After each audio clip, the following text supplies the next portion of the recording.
Il y a un an, tout a ralenti, pas par choix. Mon corps a tiré le frein d'urgence. J'appelais ça de la fatigue, mais c'était plus profond. Aujourd'hui, j'ai envie de revenir vers cette Camille-là. Celle qui ne comprenait pas encore, celle qui croyait qu'il fallait juste tenir un peu plus. J'ai envie de lui parler, de lui dire que j'ai entendu. Alors j'ai décidé de m'écrire, comme une interview, comme une lettre d'après. Cette vidéo, c'est pour moi, pour ne pas oublier tout ce que j'ai appris, et peut-être pour toi aussi.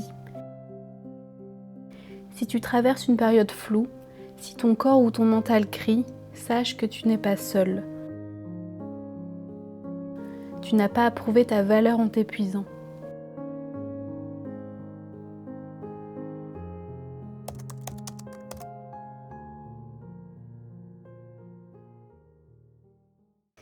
Je me souviens que l'année dernière, après les vacances de Noël, où j'avais passé 2 semaines en France et en Europe, j'étais revenue au travail avec une sorte de boule au ventre, ce qui ne m'était pas arrivé depuis que j'avais commencé à travailler là-bas. Avant les vacances, il y avait eu beaucoup de travail et je m'étais dit que j'avais simplement besoin d'une bonne pause pour recharger les batteries, que 2 semaines plus tard, ça irait mieux. Mais cette boule au ventre s'est installée exactement au moment où j'ai commencé à reprendre le travail après les fêtes de fin d'année. Et je pense que c'était le premier signe qu'il y avait quelque chose que mon corps essayait de me dire, mais dont je n'avais pas encore conscience.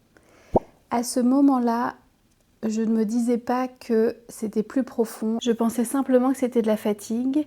Et au bout de quelques semaines de reprise, quand j'ai vu que la charge de travail ne changeait pas et que je commençais vraiment à perdre la motivation, j'étais de plus en plus frustrée, j'étais de plus en plus stressée, anxieuse à l'idée d'aller au travail. Et puis cette accumulation de petites choses ont fait qu'il y a eu un élément déclencheur au travail qui a fait que le soir, je suis rentrée, je me suis mise à pleurer. Et en fait, tous les jours qui ont suivi, je pleurais tellement j'avais pas envie d'aller au travail, tellement j'avais cette boule au ventre.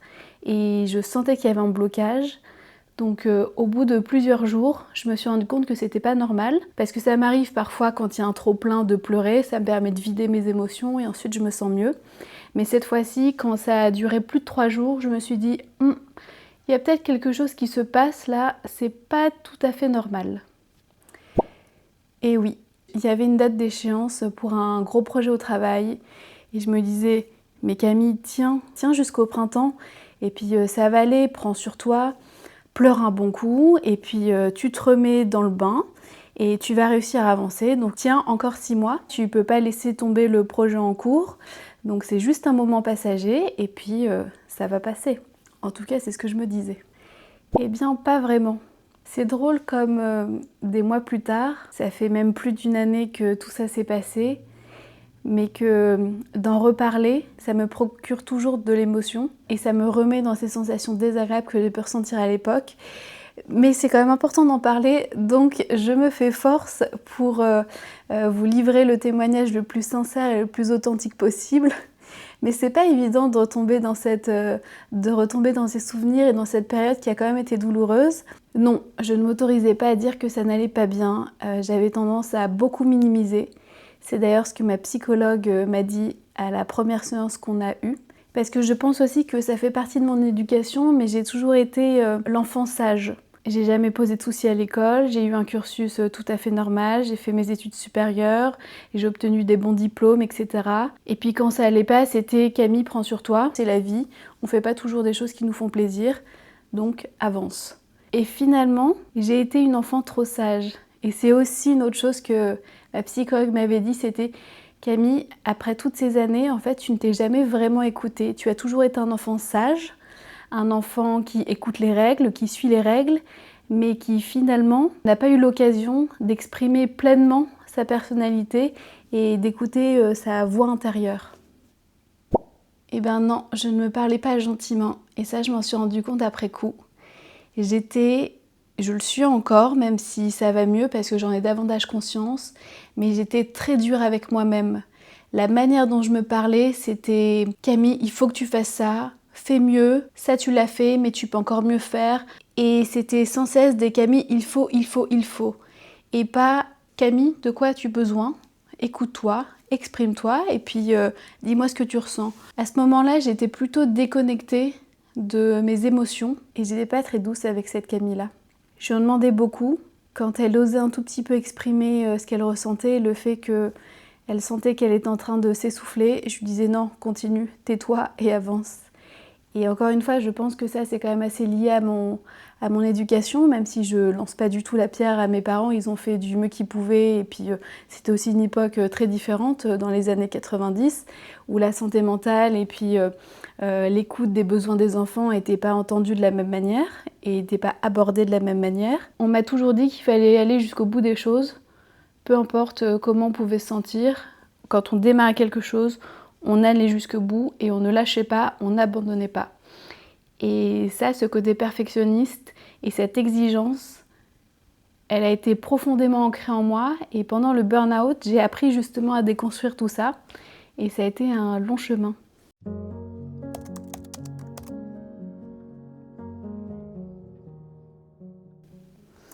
Et bien c'était ce moment où j'ai commencé à pleurer tous les jours à l'idée d'aller au travail. J'avais la boule au ventre au travail et je sentais que j'étais hypersensible et à un moment je me suis aussi mise à pleurer au travail. Et à ce moment-là, j'ai réalisé qu'il y avait vraiment quelque chose qui clochait. Et quand ça s'est accumulé pendant plusieurs jours, j'ai senti que la situation n'était pas habituelle et que j'avais besoin d'une pause. En fait, j'arrêtais pas de répéter au travail « Oh, j'ai besoin de vacances, oh, je suis fatiguée, oh, j'ai besoin d'une pause, etc. » Et en fait, on en rigolait un peu avec mes collègues en mode « Oui, on est tous comme ça, c'est la vie, ça va passer, on prend sur nous, c'est un peu relou la charge de travail en ce moment, mais ça va passer. » Et je trouvais quand même que plus les semaines passaient et plus ce discours-là s'intensifiait sur « Ouais, j'ai besoin d'une pause. » Et finalement, ces petites phrases anodines, avec le recul, je me rends compte que ça semait des petites graines vers ce qui allait arriver, vers cet arrêt forcé où après 7 jours à pleurer tous les jours, je me suis dit qu'il fallait que j'en parle à quelqu'un et que justement je prenne rendez-vous avec un médecin.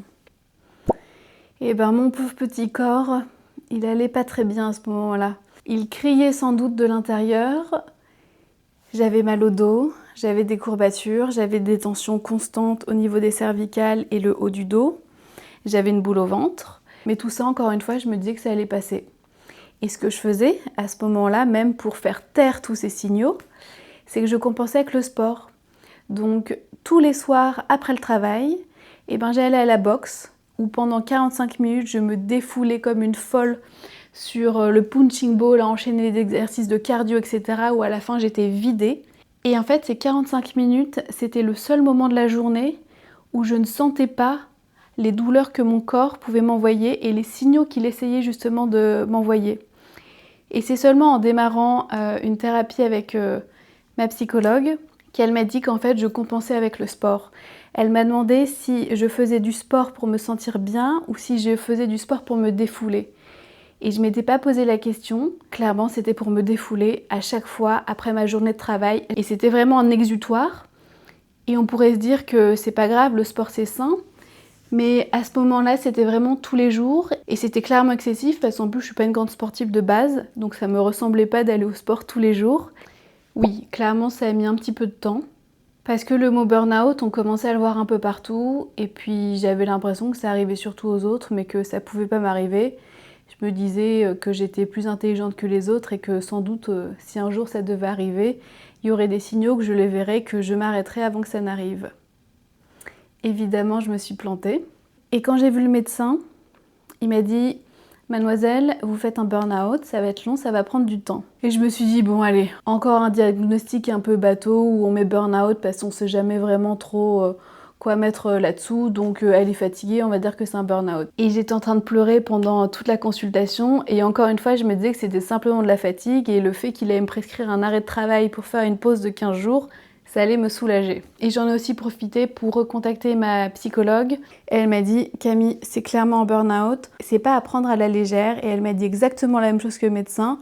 Ça va être très long, ça va être douloureux, mais je suis là, je veux t'accompagner, ça va aller. Et en fait, le soir même où j'ai eu l'arrêt de travail, je me suis effondrée. C'est-à-dire que j'ai pleuré toutes les larmes de mon corps. Et la semaine qui a suivi, j'ai été littéralement allongée dans le canapé et je pleurais sans savoir pourquoi. Je sentais juste que j'étais vide. Mon corps n'était plus capable de faire de mouvements. J'avais perdu l'appétit, j'avais pas la force de me lever, à part aller de mon lit au canapé. Et au début, je m'en suis voulu de me dire « Mais Camille, t'es vraiment trop faible de te mettre à pleurer comme ça et de te mettre dans des états pareils juste pour le travail. » Et encore une fois, je minimisais en me disant « Mais il y a pire dans la vie, il y a des gens qui vivent des situations bien plus horribles. Et toi, simplement parce que tu travailles dans un bureau et que tu as un peu trop de travail, et tu te retrouves en arrêt de travail, effondré comme ça sur ton canapé. » Et ces 2 semaines-là sont passées, et en même temps, cet arrêt brutal m'est forcé. Ça m'a permis de réaliser qu'en fait, j'avais vraiment perdu ces derniers mois goût à la vie, et que j'étais simplement rentrée en mode pilote automatique. Je ne réfléchissais même plus aux sensations que je pouvais éprouver. Et en réfléchissant, après plusieurs semaines, je me suis rendu compte, je me suis posé la question en me disant « Camille, c'est quand la dernière fois que tu as ressenti de la joie ?» Et en fait, ça faisait vraiment plusieurs mois que ça m'était pas arrivé. Et si j'en avais eu conscience et que je m'étais posé la question plus tôt, peut-être que j'aurais pu faire les choses différemment. Mais en même temps, je pense que ça faisait juste partie du processus. Et surtout, j'ai commencé à faire des recherches sur la signification du mot burn-out. Évidemment, quand j'ai lu les symptômes, etc., je me suis dit, bah oui, Camille, c'est exactement ça. Et tu ne l'as pas vu, et tu ne l'as pas vu venir alors que tu te pensais plus maligne que les autres.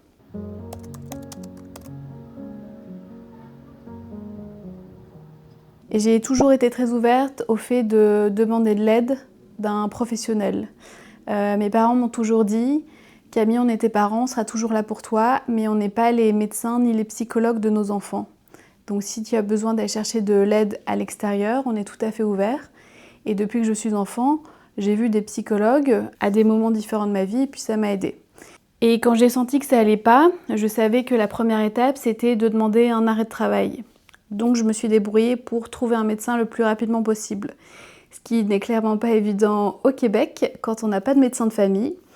Donc je suis allée dans le privé et j'ai pu avoir une consultation rapidement avec un médecin. La deuxième étape, c'est que je me suis dit, le médecin, c'est pour le côté paperasse que tu vas devoir envoyer à ton travail. Mais pour ton suivi, c'est bien de faire une thérapie. Donc psychologue. J'ai recontacté la psychologue que j'avais rencontrée au Vietnam, qui avait fait un travail formidable au moment où j'en avais besoin et avec qui je me sentais pleinement confiance. Et je lui ai tout de suite écrit, on a fait une consultation dans la foulée et ça a enclenché le début du processus de guérison du burn-out. En toute transparence, mes parents avaient du mal à comprendre ce qu'est un burn-out. Ils disaient « Ok, elle est fatiguée, elle a un arrêt de travail, bon, dans 2 semaines, elle va remettre le pied à l'étrier et puis ça ira bien. » Et mon copain qui est très cartésien, il a cette mentalité de sportif de on commence quelque chose, on va jusqu'au bout, les émotions, on les fait taire, on s'en fout, on continue. Et il me disait, mais Camille, tu vas retourner au travail, hein, tu vas bientôt retourner au travail. Et je me suis sentie plutôt seule à ce moment-là. Donc je savais qu'il fallait que j'évite d'en dire le plus possible et que de toute manière, mon entourage n'était pas forcément ouvert à comprendre tout ce que je traversais et que c'était simplement mon propre chemin et qu'il fallait que je le fasse. Toute seule ou pas, j'allais me débrouiller pour trouver les professionnels qui allaient pouvoir m'aider. La toute première chose qui m'a fait du bien, ça a été de dormir, de ne plus répondre à mes messages, à mes mails et de simplement toucher le fond. Et contrairement à ce que pouvaient dire mes parents ou mon amoureux de « Bon allez Camille, aujourd'hui vas-y lève-toi, bouge-toi et fais quelque chose », c'était pas du tout ce qui allait m'aider. Je savais que j'avais besoin de ressentir toutes ces émotions, toutes ces sensations désagréables et de laisser pleinement mon corps et mon esprit s'exprimer avant de pouvoir aller vers des choses plus positives et d'entamer une thérapie, quelque chose qui allait pouvoir m'aider à remonter la pente. Les petits gestes simples qui m'ont fait du bien, ça a vraiment été le sport, parce que quand bien même j'étais en arrêt, tous les matins à 6h, je me levais pour aller faire ma séance de sport, qui était à 45 minutes de mon domicile, près de mon travail. Et en même temps, même si c'était hyper intense, c'était le seul moment de la journée, déjà qui me donnait un rythme. Parce que vu que j'avais l'impression d'avoir perdu goût à la vie, où je ne ressentais plus rien, le sport, c'était le seul moment où je pouvais ressentir quelque chose. Je sentais que j'avais encore quelque chose à donner et que j'étais pas morte de l'intérieur. Et ça a vraiment été fort et ce qui m'a portée pendant tout le processus de guérison. Et pour le coup, j'étais assez chanceuse parce que c'est ce qui m'a aussi évité de prendre des antidépresseurs. Je pense que les antidépresseurs, c'est très très bien pour avoir une béquille, pour nous aider à traverser des épreuves et des moments difficiles. Mais c'est vrai que moi, ça me faisait un petit peu peur. Et c'est bien parce que ce médecin était vraiment ouvert au fait que les antidépresseurs, c'était pas forcément la solution à tout et que on allait essayer de tester différentes choses avant d'en arriver là et que si ça fonctionnait pas, à un moment on se rendra à l'évidence et puis on irait dans cette direction-là et que c'était pas un échec, c'était juste une béquille pour me soutenir, pour me donner le petit boost de motivation et me redonner un peu goût à la vie parce que j'arrivais pas à trouver les ressources en moi mais que c'était pas un échec. Et donc il m'a dit qu'un puissant antidépresseur, c'était le sport et l'activité physique. Donc il m'avait dit ça c'est super bien parce que tu le fais régulièrement. Et ensuite l'autre chose qui va t'aider c'est de suivre une thérapie avec une psychologue et ensuite d'écrire. Il m'a dit prends un carnet et commence par écrire 5 minutes où tu ne penses à rien, tu fais vraiment un brain dump où tu lâches tout ce que tu as dans ta tête, des mots, des phrases, peu importe l'orthographe, la grammaire, le sens. Et c'est à ce moment-là que j'ai découvert le journaling. Et la toute première fois, je lui avais dit « Mais non, 5 minutes, là, j'y arrive pas, je bloquais. » Et il m'a dit « Comment juste avec un mot ?»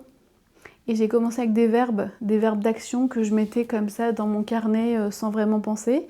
Et puis au fur et à mesure, ça a été une petite habitude.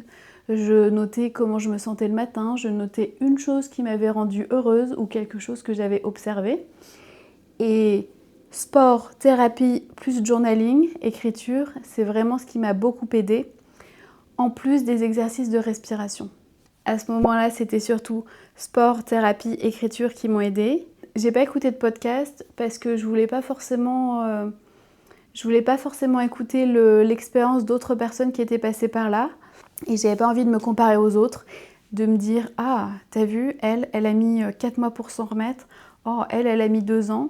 Toi, ça va être quoi, Camille? Tu devrais être dans cette phase-là. Parce que là, ça fait 2 semaines, donc bouge-toi un peu. » J'avais vraiment envie d'aller à mon propre rythme. C'est à cette période-là que je me suis beaucoup reconnectée avec la lecture. Je pense que j'ai acheté un nombre de livres à ce moment-là incalculable. Je devais lire un bon livre par semaine. Et il y a un livre qui a été une révélation. C'est le livre de Melissa d'Acosta, Les lendemains. J'en ai déjà parlé plusieurs fois sur ma chaîne et j'ai toujours été très élogieuse. C'est l'histoire d'une personne qui vit un deuil, etc. et qui part s'installer dans une maison isolée en Auvergne pour y vivre pleinement son chagrin. Et en fait, ce qui est fascinant avec ce livre, c'est qu'il ne se passe pas grand-chose. On vit au rythme de son chagrin, des différentes étapes de deuil qu'elle traverse, et puis ensuite au fur et à mesure de sa guérison, où chaque jour, elle observe des petites choses de la nature, des petites choses qui l'émerveillent et qui commencent à la rendre heureuse.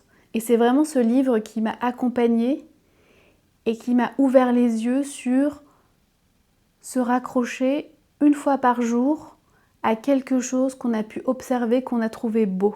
C'était quasiment comme une thérapie et c'est le pouvoir de l'écriture et des histoires de pouvoir procurer des émotions, des belles émotions. Et je l'ai trouvé complètement par hasard ce livre. Je l'ai démarré sans attente, mais qu'est-ce qui m'a fait du bien. Ce livre m'a vraiment redonné goût à la vie et je le chérirai encore pendant des années. Et c'est vraiment un cadeau qu'on peut faire à quelqu'un qui traverse une période de chagrin et de deuil. Parce que là, c'est pour la perte d'un être cher. Mais finalement, les étapes du deuil, elles sont assez similaires avec le burn-out.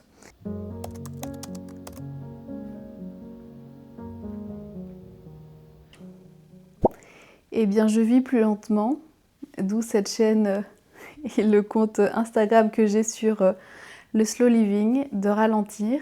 Ce qui a changé aujourd'hui aussi, c'est le fait d'être plus douce avec moi-même, de me parler plus gentiment et de ne pas me mettre la pression constamment à faire les choses parfaitement. J'ai aussi appris à dire non et c'est à travers cette épreuve douloureuse du burn-out que j'ai appris ça, où maintenant je suis capable de repérer beaucoup plus rapidement les petits signaux que mon corps et que ma tête peuvent m'envoyer quand Il y a des moments, ça fait trop et que je me déconnecte à moi-même. Je me suis rendu compte également que j'étais pas faite pour le marketing, ou en tout cas que je ne trouvais pas suffisamment de sens là-dedans. Donc c'est ce qui m'a aussi encouragée à aller vers quelque chose de plus créatif, à lancer une chaîne YouTube et à créer du contenu.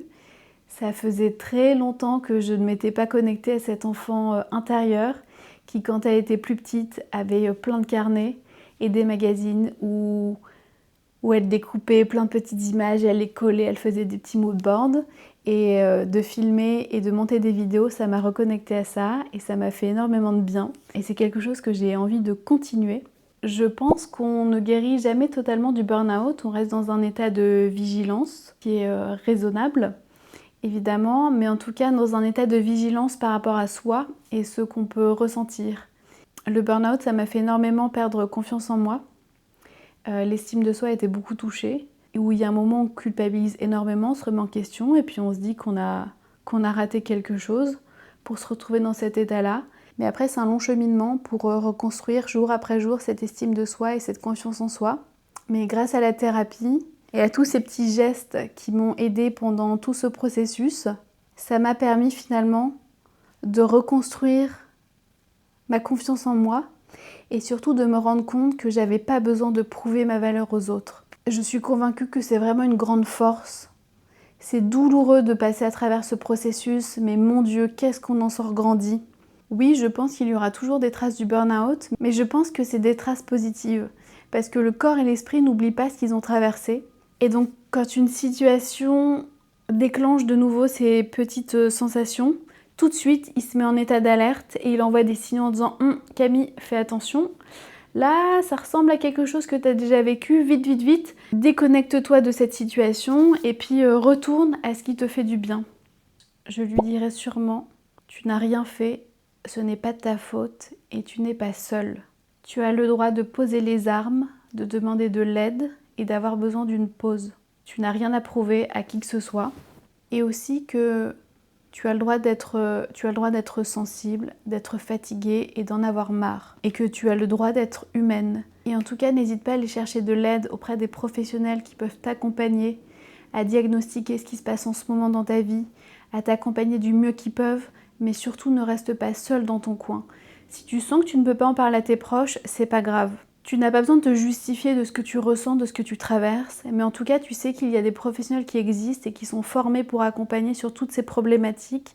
Donc n'hésite pas à aller chercher du soutien à l'extérieur si tu sens que dans ton cercle, dans ton entourage, c'est pas suffisant.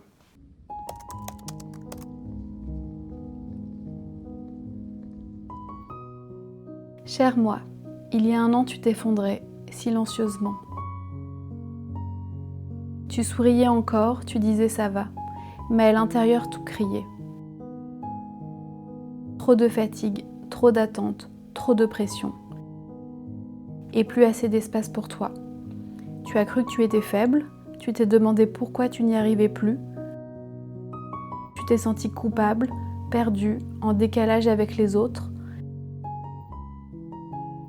Mais aujourd'hui, avec un peu plus de recul, je voudrais te dire tu étais simplement humaine et tu avais besoin de repos, de lenteur, de silence. Depuis, tu as réappris à écouter ton corps, ton mental, tes besoins. Tu as compris que l'on ne guérit pas en courant plus vite, mais en s'arrêtant enfin. Tu as fait de la place pour toi, pas pour devenir meilleur, mais pour devenir toi-même. Tu as appris à dire non, à poser des limites, à choisir le calme, même quand le monde t'appelle à aller plus vite.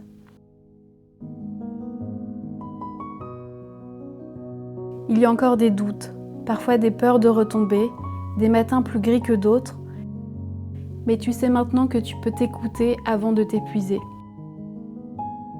Que tu n'as rien à prouver et que ton bien-être n'est pas négociable. Alors merci.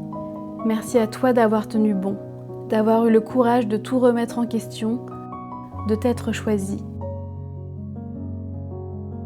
Un an après, tu n'as pas tout réglé, mais tu avances autrement et c'est déjà immense. avec tendresse, moi.